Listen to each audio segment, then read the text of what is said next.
Hey,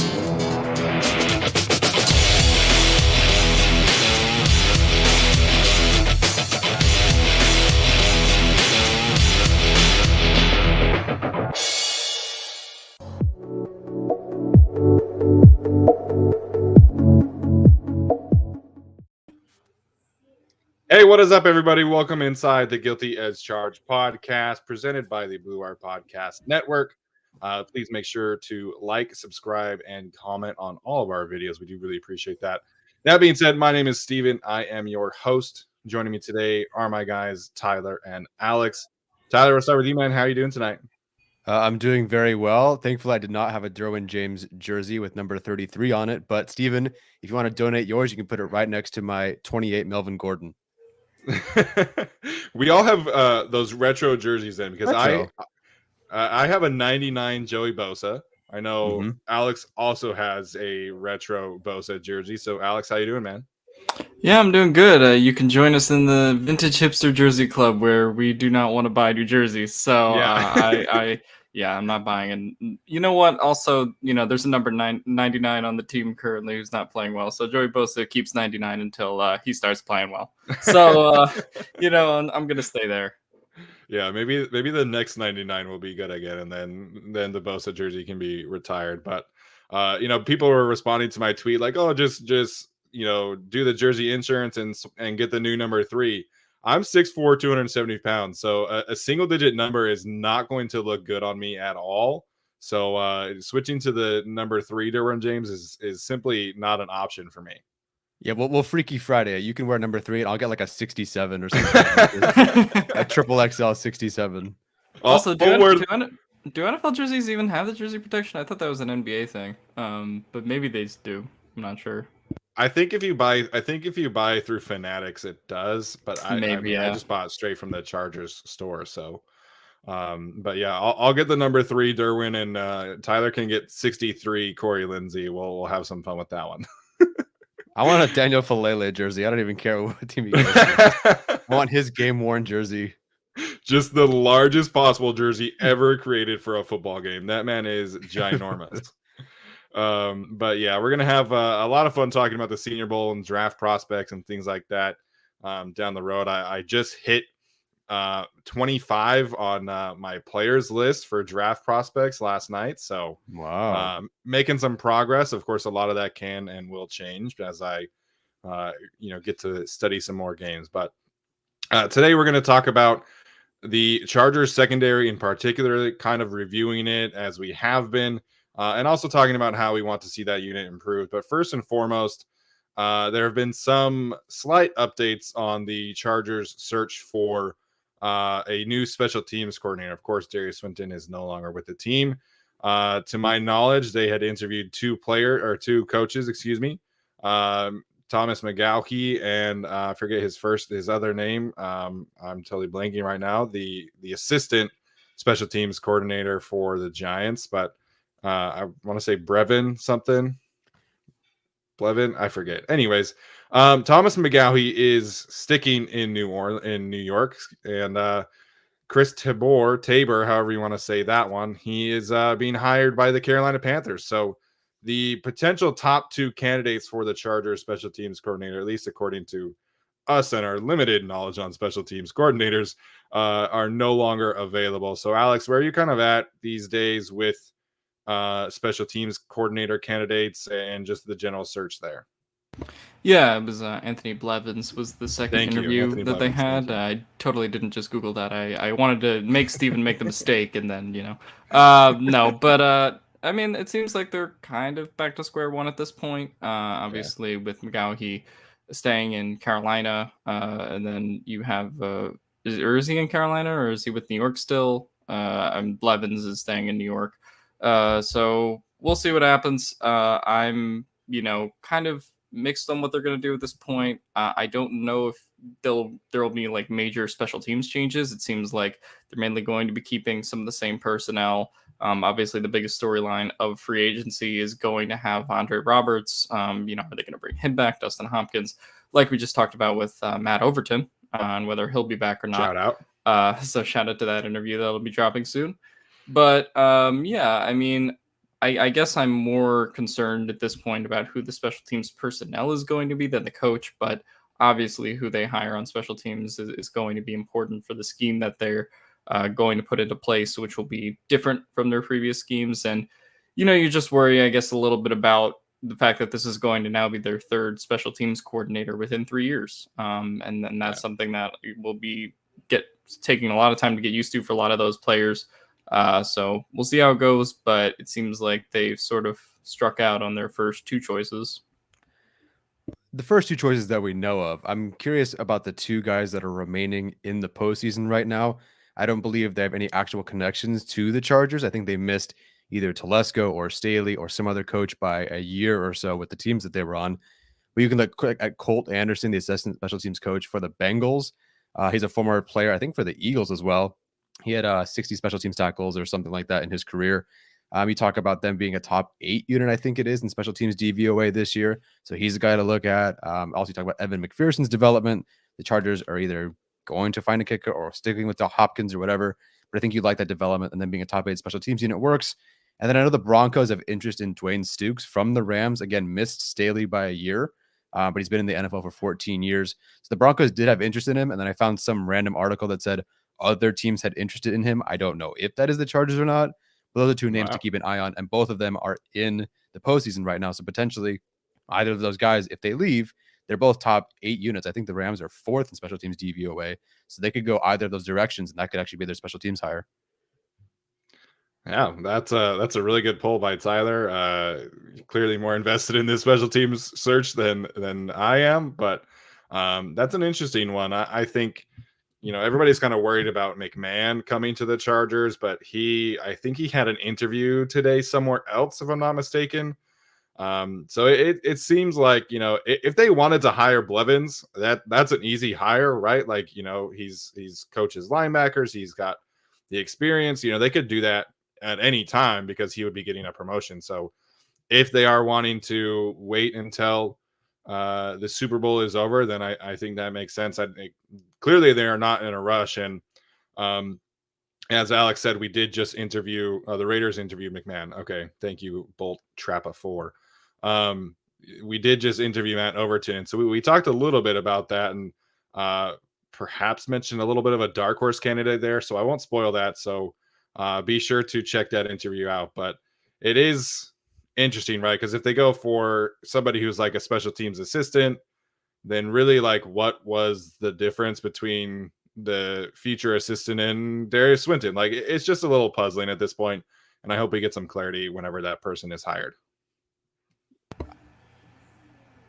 Go ahead, Alex. Oh, okay. Yeah, I was waiting for Tyler, but I mean, I guess the person, since we do have a lot of Giants connections so far in this coaching search, I mean, the person that is available is Joe Judge, who's still, on the street looking for a special teams coordinator job. So yeah, I guess that's a way they could go. But there's obviously going to be some special team coordinators, like Tyler mentioned, that do get, officially either, released from their contracts at the end of the year. So we'll have to see how that plans out as well. At this point, I think I'm really hoping that the person they want to hire is just not currently available and will become available, because if they release Swinton and they just like lost their other candidates, like, to me, you release Swinton, let him go because you have kind of somebody else in mind or multiple people in mind. And if those options are all gone, I mean, what's George Stewart up to these days? Oh, shit. He's not up to much for a reason. No, he's not up to much. I mean, Anthony Lynn coming back. Someone's gonna make Joshua Kelly good and Larry Roundtree good, so Oh my gosh, I just want this person hired. Like, I love pretending like I know a lot about special teams, but I really don't. Like, just hire somebody and make them seem smart. I guess I don't just get this over with. I guess. No offense to Overton, but it's like long snapper, just like whoever you bring in, whatever. Like, just get over with. We have such a low bar, right? Of course, as we have said throughout this season with, Andre Robertson, Dustin Hopkins, and just don't be awful. Like, if you're great, awesome. Like, we'll take that, but just don't be awful next year on special teams, please. Yeah. The Packers special teams coordinator is available. He just got fired, so We love former Packers. But aren't they 32nd in the league in special Yes. teams DVOA? Sweet. Yeah, So McMahon yeah. or that guy? Yeah, problem. I watched the 49ers game, and it's a no. So obviously, as we know more about that hire, we will talk about it again. There's been like zero buzz. They've only done 2 interviews. They could have theoretically talked to Anthony Blevins at the NFLPA Bowl at the Rose Bowl, but we have no idea. So as we know more, you guys will know more. All right. That being said, we're gonna jump into our main topic of the evening, which is, of course, reviewing the Chargers secondary, a group that I think is safe to say disappointed a little bit in 2021, excuse me. Daniel Popper did point out several times that they had around 60 different combinations due to injury. So like we did last time, I kind of want to point out positive takeaways first, and then we'll kind of, dissect this group going forward. And like I mentioned, discuss how we want to improve this unit. So, Alex, if you had to pinpoint a positive takeaway from the secondary last season, what would it be? Yeah, I mean, I think the positives are you look at Asante Samuel Jr. first in the cornerback room. Like when he did play, he was very good, right? And played pivotal roles, right? Like in the Steelers game prior to him getting hurt, played well against Claypool. Had a lot of interceptions and turnovers earlier in the season, which earned him Pepsi Rookie of the Week for a while. So, he did play well, was making a difference on the defense. Unfortunately, just had the 2 concussions this year and then therefore missed time. But if you're looking for, a bright spot in the secondary, it is Asante Samuel Jr., I think, in the cornerbacks room. And then obviously looking at the positives, the biggest positive possible is Derwin James. I mean, the way that he played in a season where, I think we all expected him to play well, but coming off of a period of 2 years that he basically missed. That was something where I didn't know quite how he was going to play. And he ended up being arguably the best safety in the league. So the fact that he returned to his form was such a huge, boon for this defense going forward, and makes the ceiling much higher for what this defense can be, because without Derwin James, we've seen what it is. And the defense wasn't pretty this year either, but imagine how much worse it would have been without Derwin James. Yeah. So I think his return, the upcoming extension that he'll have, that's also a positive as well. Just that they have somebody in the safety room that is going to be, playing at all 3 levels for years and years to come. So to me, those are the 2 positives I pinpoint. And I guess health going forward can't be worse because they had 60 different combinations this year. So hopefully that's a reason for optimism next year if you get more of the same units that are able to play together. I mean, thanks for taking the positives. I mean, there is definitely one more guy. It's obviously Nasir Adderley. Yeah. There's not a lot from that 2019 class that gets you super excited, but I know and I feel confident that Nasir Adderley can be a starter moving forward.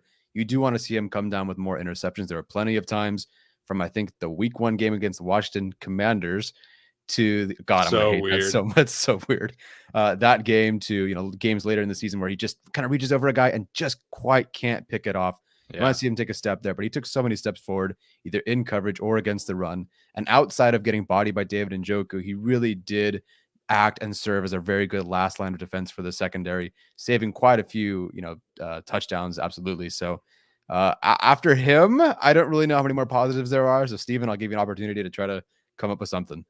Yeah, I think outside of Derwin, becoming not becoming, but playing as much as he did and really validating, or establishing himself as one of the better safeties in the league again, I think that is probably the positive takeaway. Yeah. Nasir Adderley, really quickly, it would be, my next choice after that, because I know that there were some issues with missed tackles, particularly against David Njoku, like you mentioned, but to me, it was just kind of different, right? Like last year, the missed tackles was, an instincts thing. It was a lack of confidence thing. I'm not really sure there, but probably a combination of both.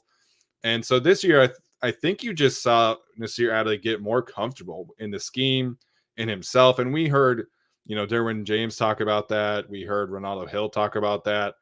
how Nas was just like picked up the defense instantly and just was really comfortable in this scheme, really comfortable with what Hill and Brandon Staley were asking of him.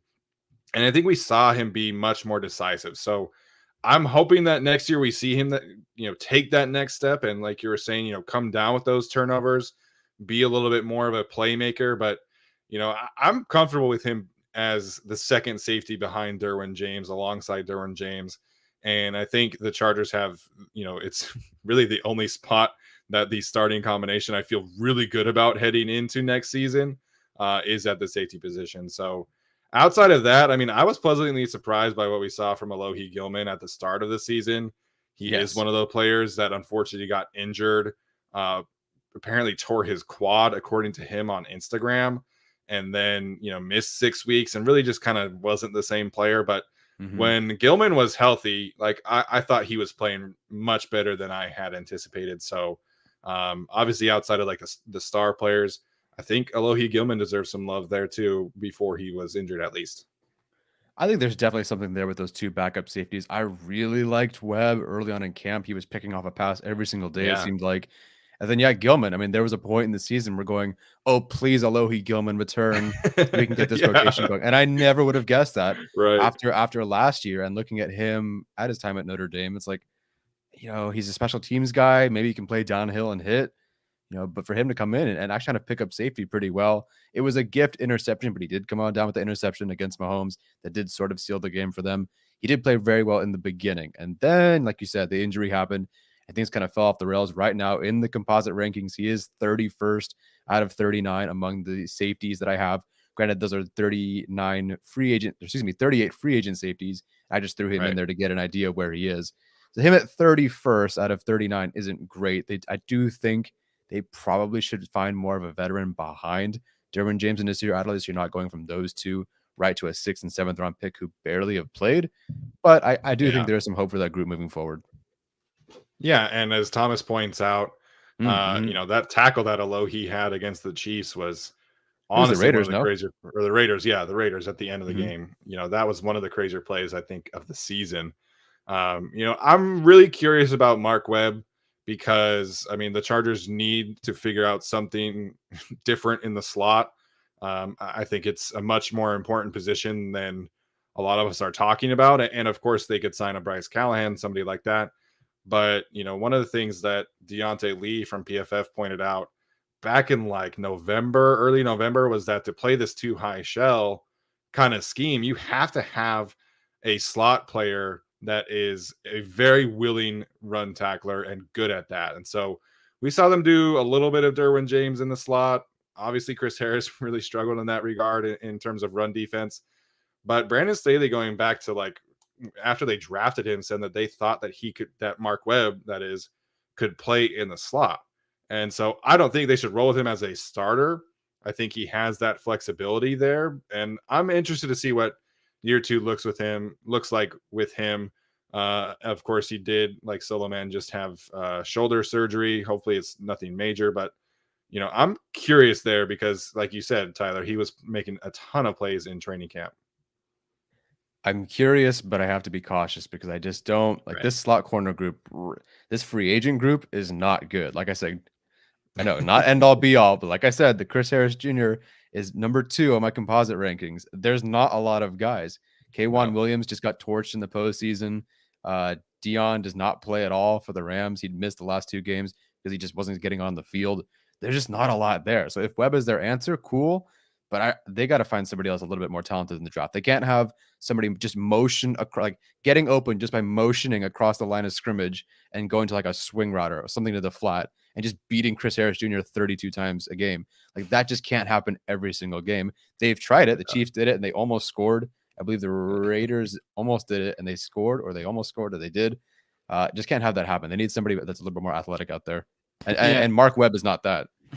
Yeah, you mentioned the Raiders game, and you could just I was watching on TV versus you guys were watching in the stadium, and you could just see Hunter Renfrow start to run across, and it's like, oh, okay, so this is gonna be a touchdown because Chris Harris is the one following him, and you could see it Yeah. 5 hours before it happened. But yeah, I think they need someone more athletic, particularly just because of the receiving groups that they're going to be going against, right? I mean, Yeah. we mentioned Hunter Renfrow in the slot, but obviously the Chiefs have a lot of power at receiver. So do the Broncos, right? So like I think you need to have someone in the slot to take pressure off this defense, because right now it just feels like there's so many holes in the secondary, and obviously it doesn't help that they played 60 or so combinations to the point where whoever was getting put in one week was probably going to get burnt because the offense knew to attack that.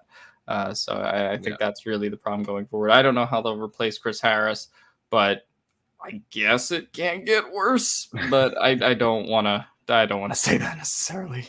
Yeah, I mean, Chris Harris is just in a really similar boat as Jared Cook to me. Like the numbers look fine, right? Like you look at the production for those two players and you're like, oh, like they had good seasons. But it's just like the way that the season happened, right? Like all the different times where Chris Harris would like miscommunicate and, not make the right play. And then he would just get pissed at his teammates, right? Like that shit pissed me off so much. And like the tantrum that he threw, when I forget which team it was against, it might have been the Broncos, but the play was still happening and Chris Harris is jumping up and down, getting mad at his teammates. So it's like, I don't know. Like, I don't know what they'll do with the slot. I think at this point, with the way that the free agency is set up, maybe you take like a 1-year deal on a Bryce Callahan, on a K'Wan Williams, somebody like that, and then you draft a slot corner and maybe theoretically like have a competition there. But they got to do something, man. They got to get better because I do feel like this is a position, of need for this team in order to fix the run defense. I mean, of course, like having a better defensive line will help, but the run defense isn't just defensive line. Like you have to have the linebackers and the safeties, and now in this game, a proper slot corner. So I guess that kind of brings up too, like, do you move Asante to the slot? That's kind of what people thought, at least from the outside looking in, that he would be. I don't really know. Maybe you draft somebody in the first round at 17, move Asante to the slot. That might be a possibility. I'm in favor of. So I watched one game of Ahmad Gardner, and I'm like, oh, cornerback at 17 is a real thing. And I've only watched him, and I've only watched one game of his, but boy, there's something there. But I'll need to watch a few more games. To me, corner, it needs to be it might look preemptive, or it is going to be a preemptive decision, even if it feels like a luxury. Well, you have two starting outside corners. Why would you take a corner at 17? Like technically, you only need a slot corner. But like, if we're being honest, neither of those guys are true number ones. And I'm worried about Samuel Jr. getting one more concussion and then being out for the year. I'm worried about some sort of injury thing popping up for Davis, and he's out. We can't just go again from two good starters to nothing. Like it might be preemptive to take, or it might be a luxury to take someone like Gardner or Booth or whoever, but I think they need to. And I think if that, again, I've only watched Gardner, I've only watched one game, but again, you can play him outside, you can play him inside, you can play him press, you can play zone, off, whatever you need him to do. He can do that. Same with Samuel Jr. Davis, you can kind of move him around with anybody too. And I think, yeah, like you need a slot corner, sure, but you can move all three of those guys around and they're all good players. And if somebody goes down, you at least have two good outside corners that you can work with. I honestly think corner at 17 might be the move, depending on how free agency goes. Yeah, I think corner at 17 could be the move as well. Unfortunately, I don't think Sauce Gardner is going to be available, and not to kill dreams here. I do think you're probably looking at McDuffie, who has some flexibility, he's been talked about and mocked to the Chargers recently, and you have Andrew Booth, you have Khair Alam from Florida. So there's a lot of guys that the Chargers could potentially pursue. I don't think Sauce Gardner will be one of them. Then again, we said Slater wouldn't be on the board like 18 times last year, and he was on the board, so you never know. Yeah. But I think you probably have to look at it. I mean, you look at Michael Davis's contract, who we'll talk about, and he, I think, is heading into the last year of his deal next year. And so he now would have, I think, something like $9 million in terms of his salary cap, but it's only $2 million dead cap if they were to cut him. So, his contract is not super expensive, which is a good thing for the team in terms of his value, right? It's why it didn't hurt too much that, he took a step back this year, at least in terms of what his financial value of his contract was. Yet at the same time, you also can kind of see they're laying the groundwork for the fact that he's not CB1 going forward. So I think that's really where the discussion of the secondary starts, is how much do you believe in Michael Davis? How much do you believe in his 2020? And then how much do you believe he can turn it around? If you do believe he could turn it around, then the need at cornerback isn't quite as bad. But if you believe that he's going to be the same player he was in 2021, then they do really need a CB1. And I think that's kind of how we really start this discussion on some level. Yeah, you bring up Michael Davis's contract, and just so it's, specific. So this year he has a cap number of $9.35 million. If the Chargers decided to cut him this year, they would save $5.35 million. Again, I doubt that. That would just create a bigger need on the defense, and they already have a ton. But it's next year after that where he has a $9.4 million cap hit. And if the Chargers cut him pre-June 1st, they would save $7.4 million of that $9.4 million. So I've said this a couple of times on Twitter. This is a prove-it year for Michael Davis. I think we were really excited about him after last season. The way that he played was really a bright spot of that defense in 2020.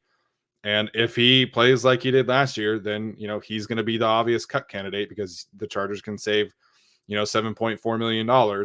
And they'll have the Derwin extension and a future Justin Herbert extension. So it's definitely something worth monitoring. And if the Chargers do decide to go corner early in the draft, I would not be surprised. And frankly, I am advocating for that, because the free agency group in both an outside corner and in slot corner, it's just bad. And so I think in terms of what that does, right, is it's going to push cornerback up the boards higher in the draft. And luckily, the draft class in terms of corner is fantastic. Like I haven't graded a ton of them, but I really like Andrew Booth. I really like Sauce Gardner. I haven't been able to watch the Washington guys, but everybody seems to love Trent McDuffie. Sam Monson from Pro Football Focus had the Chargers taking McDuffie in his draft today, in his mock draft today. So the corner class in terms of the draft is fantastic. And so the Chargers, I think, would be very wise to take a cornerback. It doesn't have to be in the first round, I think, but being proactive here makes too much sense, because, what happens if Michael Davis is bad again, and you have, as Pedro points out, what happens if you have Tavon Campbell back there as his backup again? So to me, I think we're seeing in the playoffs that you have to have quality secondary members to keep up with all of these teams. And the Chargers, I really like Asante Samuel Jr. and we really like Michael Davis, but there's just so much uncertainty at corner right now that I think they kind of have to draft a corner in the first 2 rounds. Yeah, I think they have to draft a corner in the first 2 rounds probably as well.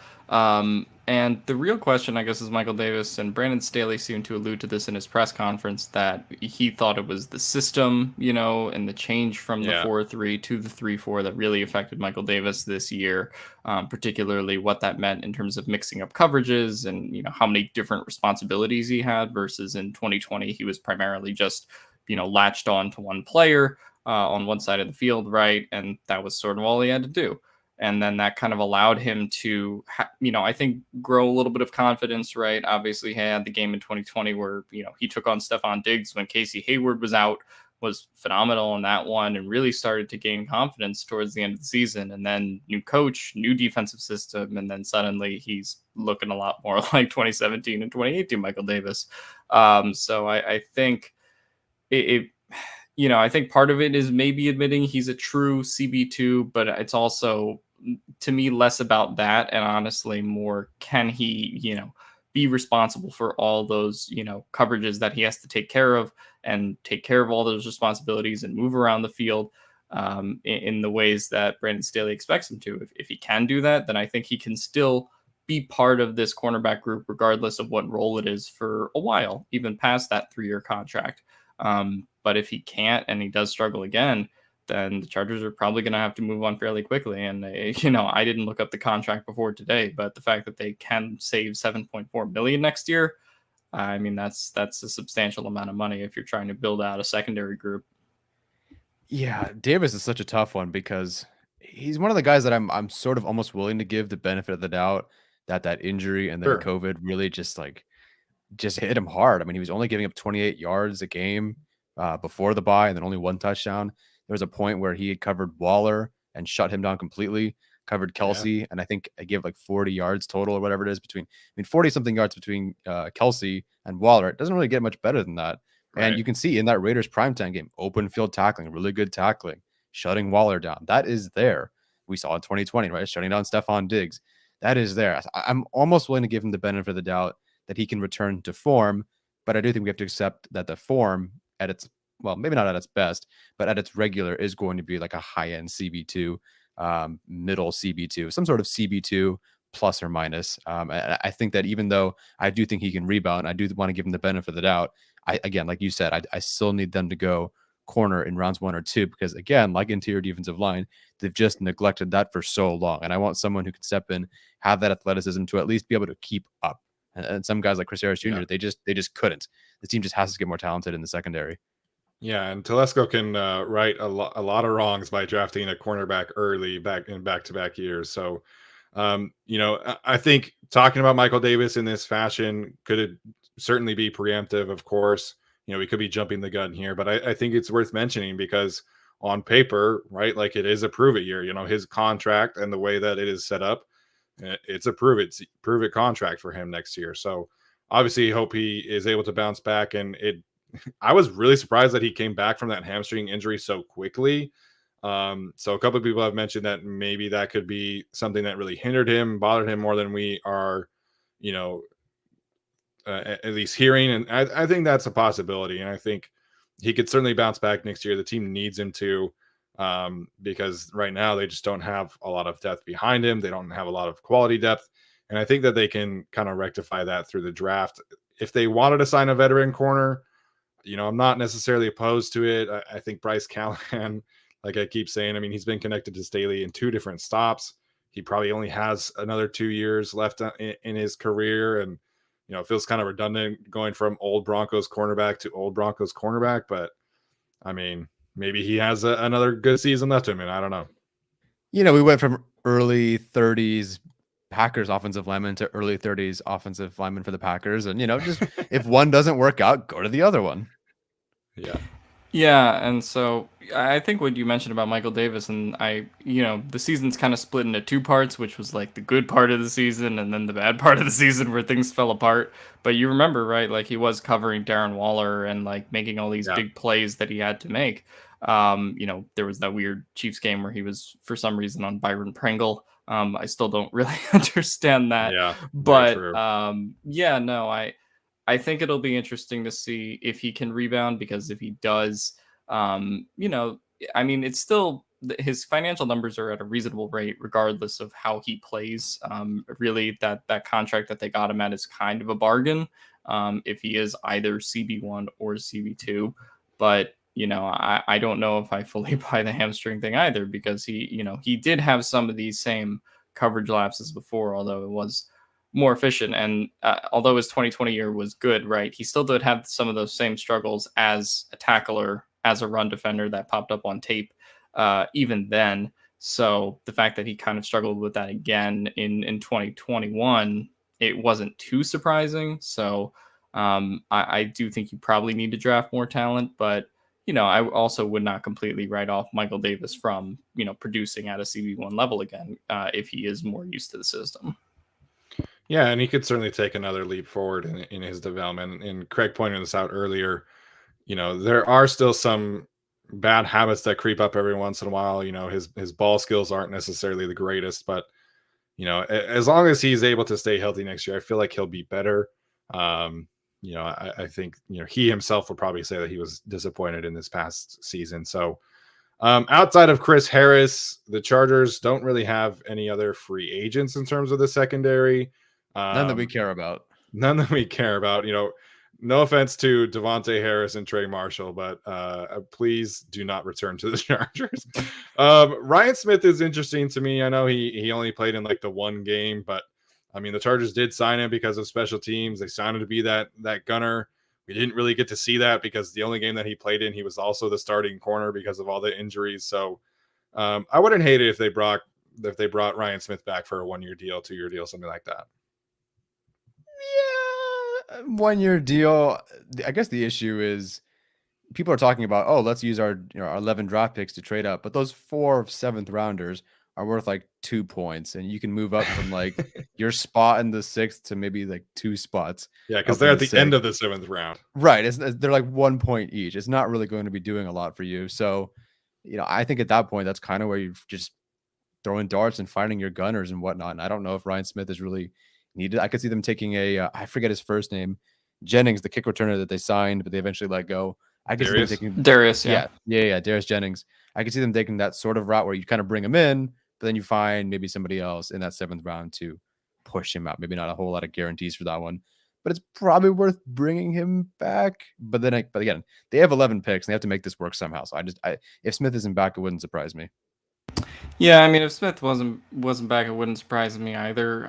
We're also talking about the health of the secondary, and it is a little bit of a liability to bring a guy who just tore his ACL back, right? Like, especially on a 1-year deal, where you're like kind of depending on him to fill that gunner role and stay healthy a year after. So, obviously surgeries have gotten better, and I think he could come back and be effective. But it's one of those things where I don't know if I want to trust him to that gunner special teams role, and then he goes down, and we're in the same situation again where, oh well, now we don't have anyone to play gunner, and we're just kind of going to figure it out. Like Matt Overton said in our interview, like when guys started dropping, they just kind of had to plug and chug and figure it out. So that's one thing. But yeah, they're definitely going to fortify that special teams with some of those picks later on. I would expect a cornerback in those first 2 rounds, like we're kind of expecting, and then B, probably another cornerback or maybe multiple cornerbacks in the 6th or 7th rounds, or they'll draft running backs again. Who knows? Yeah. I really hope that they do. They can bring Ryan Smith back, like Tyler said, but I really do think this is a year where you have to get some more draft talent in there as well, that it can kind of fortify that unit. Yeah, I think this is a year where you have to draft multiple guys just to add depth there, because really the last player that we have to talk about in terms of the secondary is Tavon Campbell. People always forget that he's about to be 30 years old. I know he doesn't have a ton of NFL mileage on his body, but cornerback is traditionally a position that we see players fall off a cliff like as soon as they hit 31, 32 years old. Unless your name's like Richard Sherman or Casey, of course, had a good season here. But Taylor Campbell obviously was not on this team to be, CB2, CB3, and then it ended up being that way just because of all the injuries. So, Alex, where are we at, or where are you at, I should say, with Tavon Campbell's play, because he is under contract for next season? If you asked me this question after the first 8 weeks, it would have been awesome. But then you saw the second, half of the season, those last 9 weeks, where you watch the Vikings game and you sort of just feel bad for the guy. Obviously, it's Justin Jefferson, and there's not a lot that a lot of people can do against him, but he had a lot of missteps in coverage against receivers that weren't exactly Justin Jefferson's tier. So I think, you still look at the raw attributes and you're like, okay, his speed, right? Like the fact that he can keep up with a Tyreek Hill, when the situation arises, and they can sort of trust him to do that. I think that is a valuable role, but the fact that he is 30, the fact that he has CFL and NFL mileage on him, like Steven alluded to, it's crazy that he is 30 years old still. That's the kind of thing that makes me hesitant in terms of bringing him back, but also bringing him back wouldn't exactly be very expensive, and he does have a year of familiarity in the system. So I don't think it's like we were talking about in week 8 or week 9, where it's like, oh, he could be the slot corner next year, which is, right, what the discussion was then. I don't think you can trust him to have that big of a role, but I think you can bring him back on a manageable contract, and he does have some of those attributes you're looking for. And one point, going back to Michael Davis, just because I forgot to mention this, you mentioned the name Casey Hayward, and that's sort of someone that we wrote off after 2020 as well. And he got to play in that Gus Bradley system again, was healthy, and had a good year for all intents and purposes on that small contract that the Raiders paid him. So I think that's another reason maybe not to write off Michael Davis entirely. If he can get back from that injury, if it is kind of a similar case to Casey Hayward from 2020. So we'll see how it goes. But regarding Tevon Campbell, I don't know if there's a lot to hope for there, but I think he can be okay depth based on his familiarity in the system and his raw attributes. What a weird, this whole corner group was almost just like fool's gold, or something happened to them at some point, because they were keeping the group. Like the pass rush was not getting there. The run defense was terrible. But by golly, the secondary was holding CeeDee Lamb and Amari Cooper to 100 yards or whatever it was. I mean, how long ago does that feel? As far as Tevon Campbell goes, yeah, there are definitely traits you would like to gamble on and work with. But I think they kind of let us know how they feel about him. And as soon as everybody came back, he played 6 snaps over the final 2 games. Like, for a guy to go from 60 something snaps to 2, or to 6, it kind of lets me know that he's on his way out. So, will they look at like a John Brannon maybe at some point? I don't know. But I think Tevon Campbell is gone. Man, I wish that guy would have come back at some point with all the injuries. But Campbell is an interesting case, because I think you have to bring in competition to this room. We just said, draft a couple players and, potentially sign somebody. So I think it's pretty clear, like across the board, I want competition as much as possible, and like legitimate competition. And so, you have a guy like Keemon Hall, you have a guy like Tevon Campbell as backups, but they should not be, guaranteed those positions. And even if they sign a starting slot corner, you still got to bring in those competitions for the back end. So I think cornerback is a sneaky need, and we haven't seen Tom Telesco be super proactive before in the secondary, but if he were ever going to do it, it would be this year. So I want to jump back to the safety position, because Craig in the chat actually brought up a couple interesting names in terms of free agents.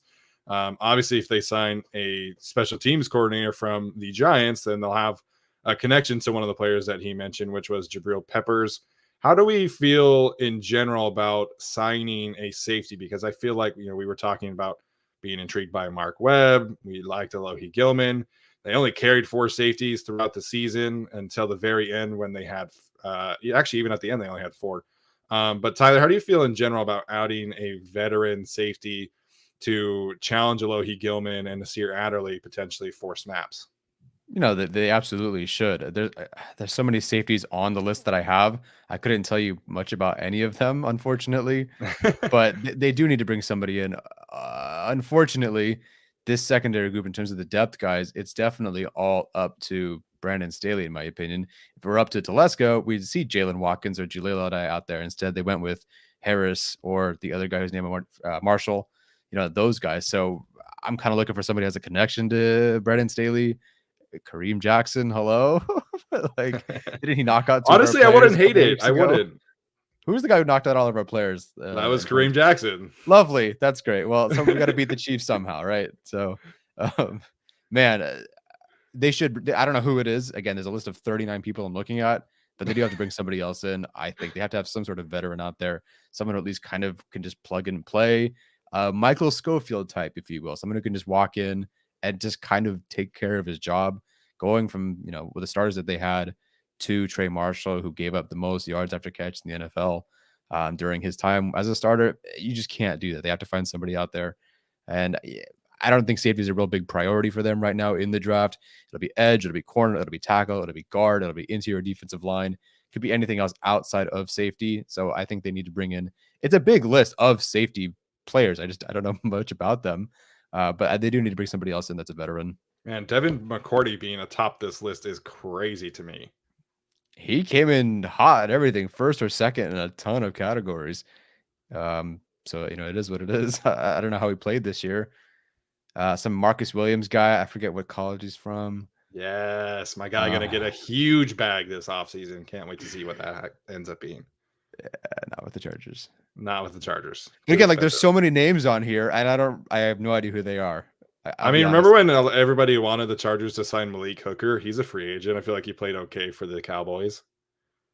Sure. He's a former Colt. You know how Telesco at one point liked that connection. That was a thing. That definitely was a surprising thing. Just looking at the safety list. So, I mean, I think we can cross out the idea of them signing a Tyrann Mathieu or Devin McCourty. Don't think that's going to happen for various reasons. I think those guys are going to be looking to play for bigger roles. The Chargers already have Derwin James on the team. So, just a couple names that stick out. You do have 2 Eagles on this list. You do have Anthony Harris and Rodney McLeod.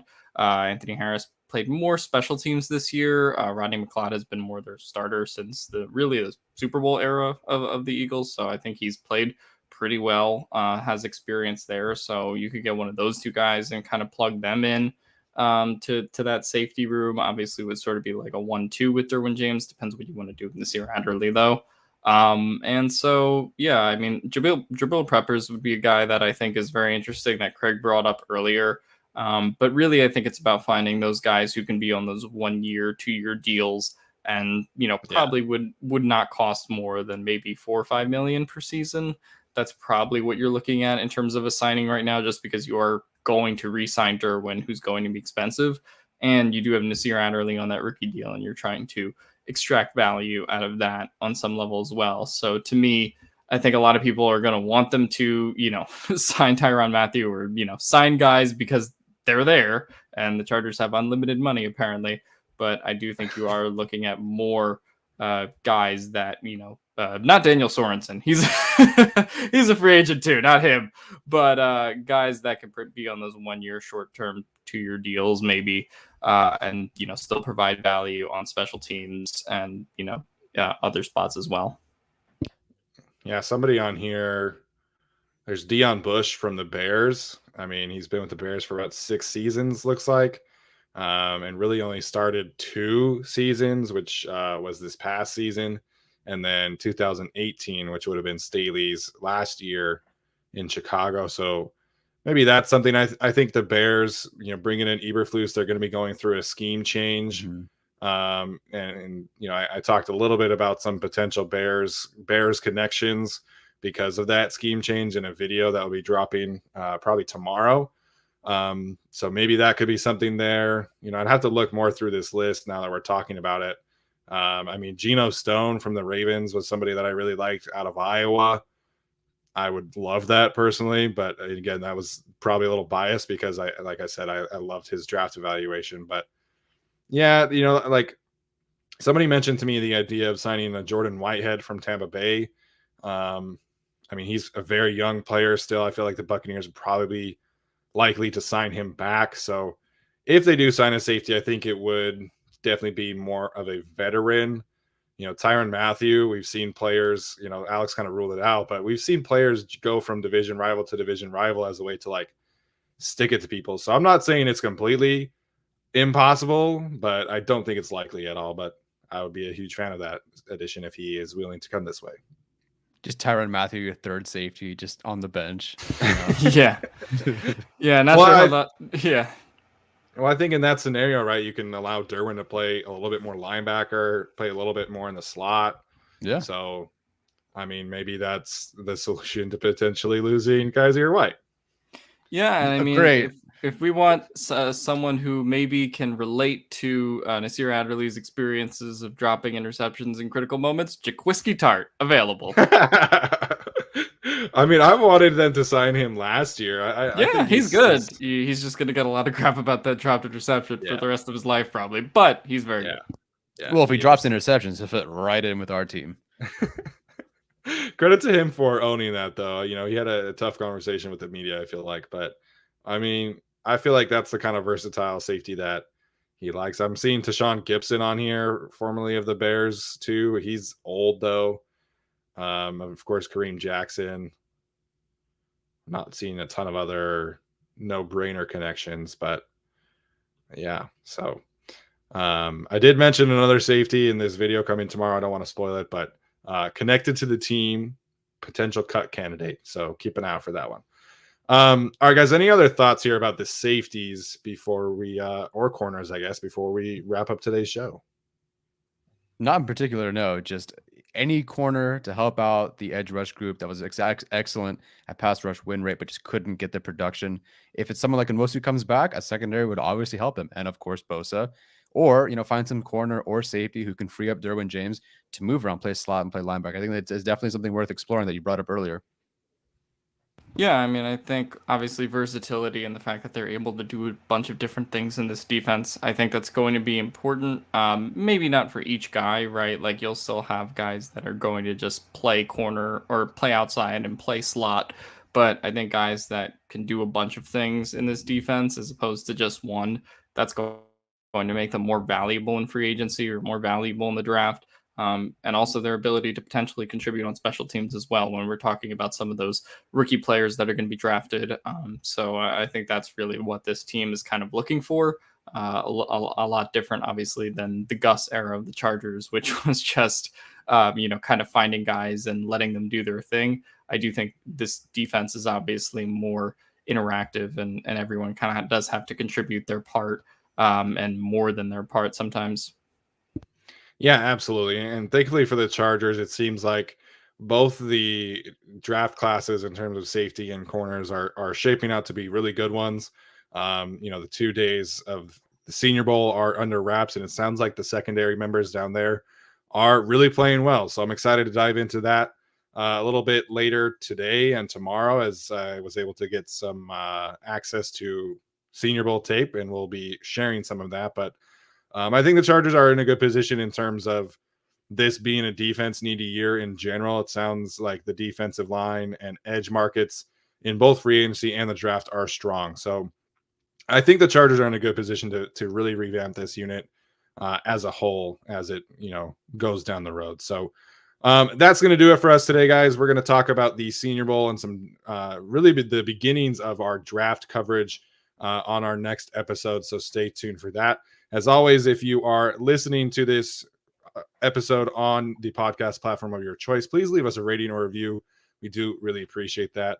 And thank you all for tuning into the live stream. Really appreciate it. We'll see you guys next time.